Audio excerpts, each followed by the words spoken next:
kami dari kelompok 3. Saya Abigail Angel Kristina Boru Simamora. Saya Agnesia Pangribuan. Dan saya Abdullah Tangdang. Ingin mempresentasikan hasil dari kerja kami, yaitu rancangan pembelajaran di mana CP yang kami pilih dari kurikulum mereka dengan mata pelajaran IPAS kelas 5 fase C. Selamat menyaksikan. Sebelum kelompok kami menjelaskan mengenai rancangan pembelajaran kami secara detail, di sini saya akan menjelaskan mengenai latar belakang dan juga alasan pemilihan kami secara keseluruhan. Nah, di mana tema yang kami pilih yaitu siklus hidup hewan pada kelas 5 SD, di mana sebelum itu kita mengenali dulu bahwa anak SD terutama pada kelas 5 itu masih memasuki tahap operasional konkret, sehingga anak SD itu akan lebih bisa belajar jika mereka mengamati secara langsung atau melihat secara langsung. Oleh karena itu, pembelajaran siklus hidup hewan ini sangat relevan bagi mereka, apalagi jika kita memberikan sumber tambahan dari video dan juga gambar. Di mana rancangan pembelajaran ini kami buat itu berbasis inquiry dan juga observasi, sehingga kami berharap dari rancangan pembelajaran ini siswa itu bisa aktif, bisa banyak bertanya, bisa banyak mengamati, dan juga bisa membuat konsep pemikiran mereka sendiri dari hasil pengamatan yang mereka lakukan. Dengan begitu, pembelajaran ini harus bisa menjadi bermakna dan juga menyenangkan bagi siswa sesuai dengan semangat kurikulum merdeka. Setelah mengenali latar belakang kami, kami juga akan menjelaskan capaian pembelajaran kami yang menjadi harapan siswa setelah mengikuti pembelajaran secara keseluruhan.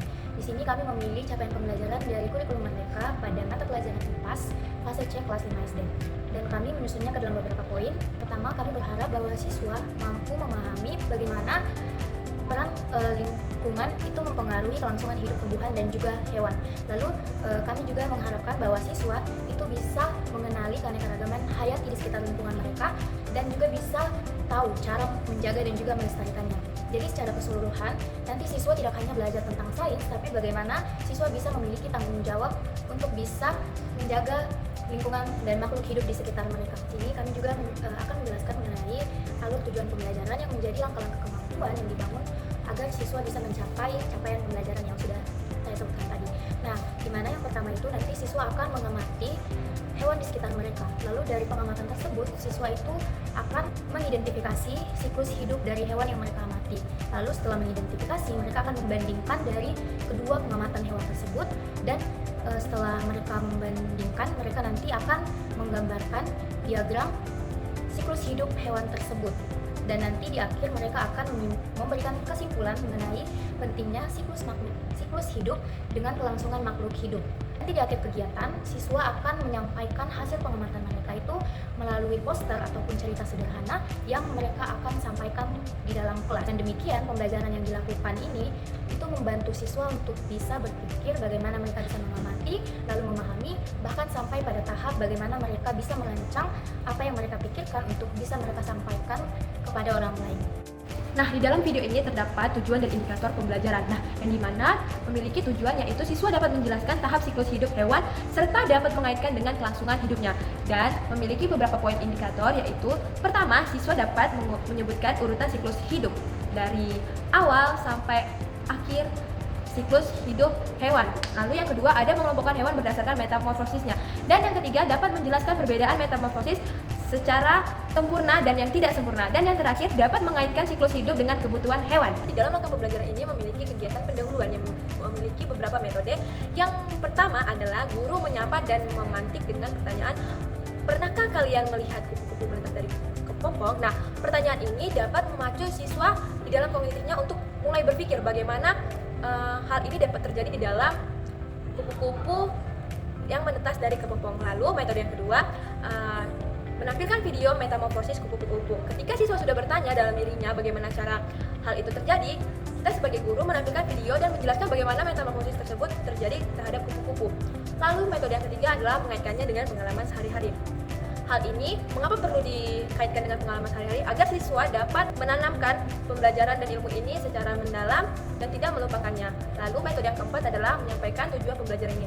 Nah, metode yang terakhir ini bertujuan untuk menyelaraskan antara pemikiran anak-anak dan tujuan pembelajaran ini dan apa makna dari tujuan pembelajaran ini di kedepannya.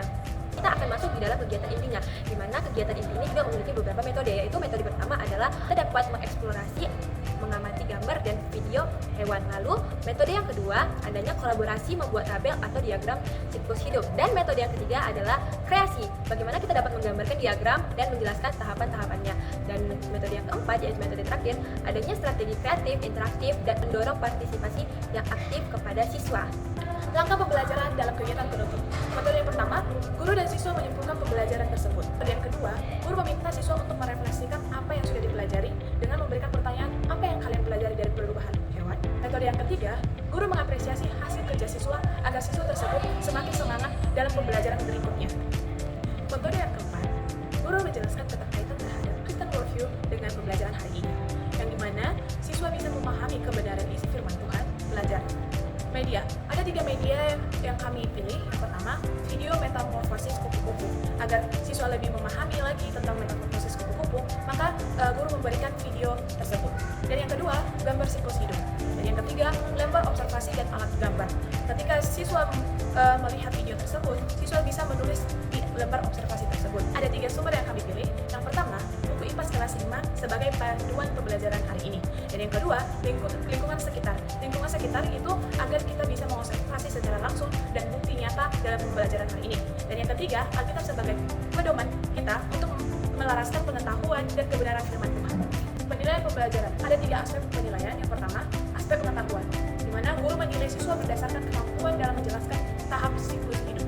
Dan yang kedua, aspek keterampilan, di mana guru menilai siswa berdasarkan hasil dari kemampuan siswa dalam pembuatan diagram siklus hidup. Dan yang ketiga, aspek sikap, di mana guru menilai siswa dalam rasa ingin tahu, kerjasama, tanggung jawab di dalam kegiatan pembelajaran tersebut. Refleksi dan pengembangan ada beberapa. Yang pertama, siswa memahami siklus hidup hewan sebagai bagian dari ciptaan Tuhan. Dan yang kedua, menumbuhkan rasa kagum dan tanggung jawab terhadap lingkungan. Dan yang ketiga, mengembangkan keterampilan berpikir ilmiah dan komunikasi. Sekian dari penjelasan kami mengenai rancangan pembelajaran IPAS kelas 5 yang telah kami buat yang bertema siklus hidup hewan. Video kami ini bukan mengenai simulasi mikrokucing, melainkan penjelasan konseptual mengenai desain pembelajaran yang selaras dari kurikulum merdeka pada pendidikan Kristen. Terima kasih untuk perhatian teman-teman semua telah menyaksikan video kami. Sekian dari kami.